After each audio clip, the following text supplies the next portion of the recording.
Hi, and welcome to Threatpost here at RSA Conference 2019.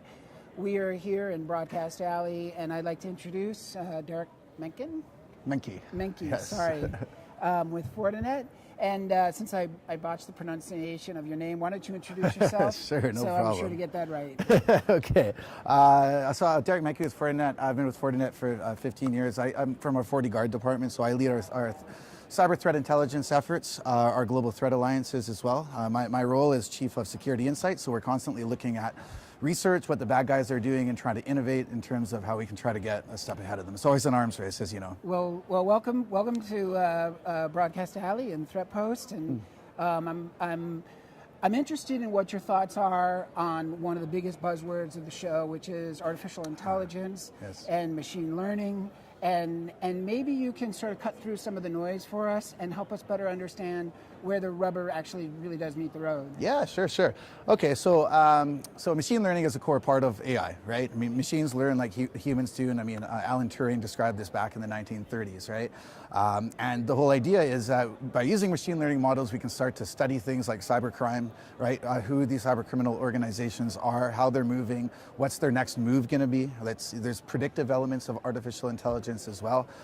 It's a very complex beast to manage. In fact, to have you talked about where the rubber meets the road. It's a long life cycle. I mean, it takes about at least 5 years of development for these machines to learn. In our world, from the security space, on the defensive side, being able to be confident. You know, trust is a big theme of AI. So when you say 5 years, are you talking about 5 years for a company or 5 years? What is that 5 years refer to? Yeah, definitely. I mean, for any valid, I would say, artificial intelligent machine learning solution when it comes to the defensive side, right?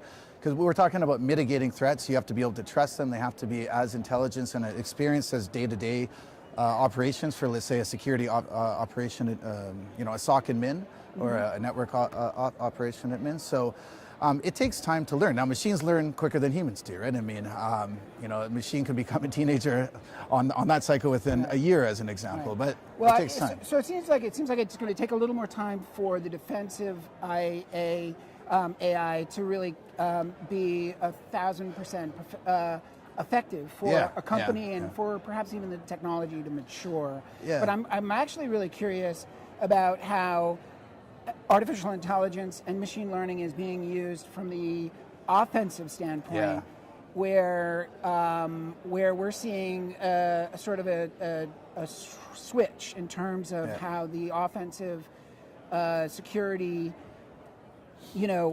Talk a little bit about offensive security and artificial intelligence and what the bad guys are capable of and what they're doing. Yeah, so this is a really interesting area not a lot of people are talking about right now. On the defensive side, we can do a million things right and one thing wrong, and that's a very big issue. That's why I talk about these long life cycles of development. From the offensive side, they're not bound by rules, they're not bound by laws.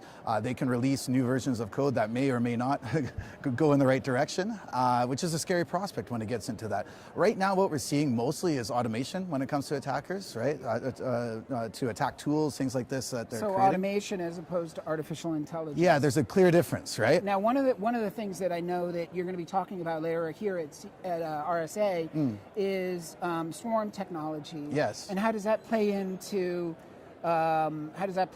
machine learning or to the automated attacks? Right, so swarm technology is about multiple agents in a network, in our case, botnets or infected machines that are able to communicate with each other, share intelligence, and then act on intelligence. So node A talked to node B, gave them a heads up that there's a potential vulnerable target to attack, right?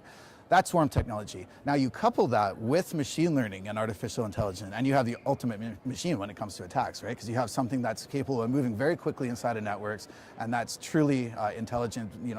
Being able to, on its own, identify weak spots in a network, being able to develop custom weapons on the fly. I'm talking about exploits, ways into networks, and things like this. Yeah, I know. The keynote earlier today was talking a lot about how the bad guys can sort of take a look at when vulnerabilities exist within a network and optimize their attacks based on the sort of the algorithm of the defenses. And it's a really interesting thing. But to think about this swarm technology, really help me better understand what you mean by a swarm. A swarm connotes many different things coming together and acting as one. Acting as one to solve a complex task. So this in my talk today, I'll be talking about this. It's existed in biology when it comes to things like ants being able to optimize to the nest to get food.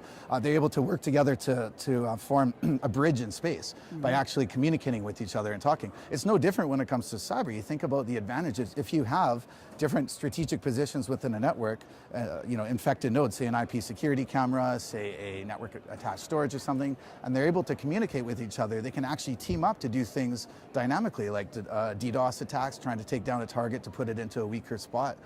So it's this element of, like you said, working together, strength in numbers, a bigger group to be able to solve a complex task.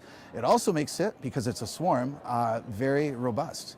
If a couple of infected machines, in our case, from an attacker's point of view, happen to fail or die, it doesn't matter because another one's going to take the place. Well, I think that really brings up an interesting another point that I know that you've talked on in the past, and that is the attack chain and the kill chain, and how those two things are interacting, and we're seeing a reduction in the attack chain, the time to infect and or attack a company is being drastically reduced because of this type of artificial intelligence, machine learning, and this type of automated attack. Can you talk a little bit about that? Sure. So it starts with automation. There's simple frameworks out there that can connect blueprints of vulnerable servers, ports, hosts, things that are running out there with attack frameworks like Metasploit as an example. It intelligently lines up the exploits. These are things that could take a human hours to try to do on their own that can be sped up into the range of minutes, as an example.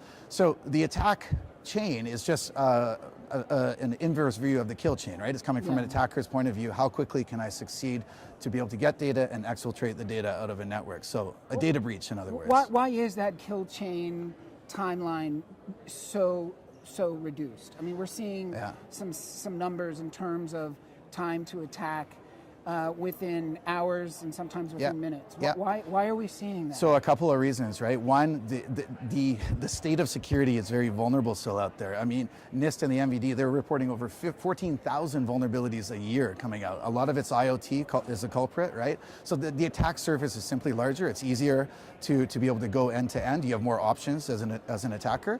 You also have things like the automation frameworks I was talking about. And that's the reality of it, right? By using tools and technology, which starting with automation right now, it's enabling attackers to be able to move much quicker. And with what we're starting to see with the promise of machine learning and artificial intelligence from an attacker's point of view, that starts to take the human even more out of the loop. And this is what I'm going to be talking about today, the concept of a flash war, when you have AI versus AI on the defensive. For people who aren't familiar with the term flash war, what is a flash war? So the idea of a flash war is, so what I was just talking about from the attack chain is that it's going to be happening so fast, right? From it's always an arms race from an attacker's to a defense standpoint, that the end game, the end result, whether it's a data breach or a successful block, is going to happen within milliseconds, right? Similar to the stock exchange and latency in trading, it can be over in the blink of an eye, and that's the idea of a flash war. All right, here's a hard question for you to answer, because you're wearing a Fortinet hat. But how do companies prepare themselves for this new world, and how do they, how can they defend themselves against the scenarios that you've just pointed out? Sure. So speed and agility, right? Visibility first is key, right? You have to be able to know the threat in order to be able to block it. Having threat intelligence solutions that are integrated. So integration is very important. There's a lot of solutions out there for that. Being able to actively do incident response by automation and AI is key. Right? So if you got a threat on your network, being able to quarantine that threat, do things like network access control, so NAC we call it, is very important, because I said a lot of the problem today is IoT.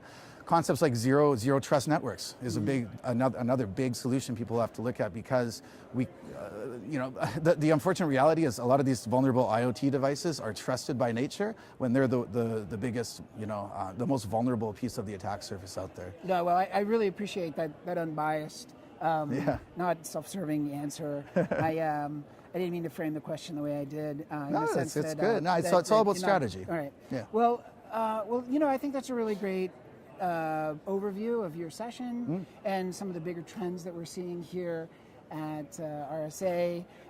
Real quickly, are there any sessions or anything you're interested in hearing more about here at RSA? Yeah, I mean, it's always great. I mean, particularly on what the good guys are doing to work responsibly together. Unified collaboration is a big thing. Myself, I'm a part of the Cyber Threat Alliance, right? Fortinet's a charter member there, so there's a lot of good stuff going on with the CTA in general. That's all about teaming up together against the bad guys. We got to make it more expensive for cyber criminals to operate, so the collaboration theme is really big to me here in the talks. Yeah. Well, thank you so much for joining us, and have a great rest of your show. Okay, thank you.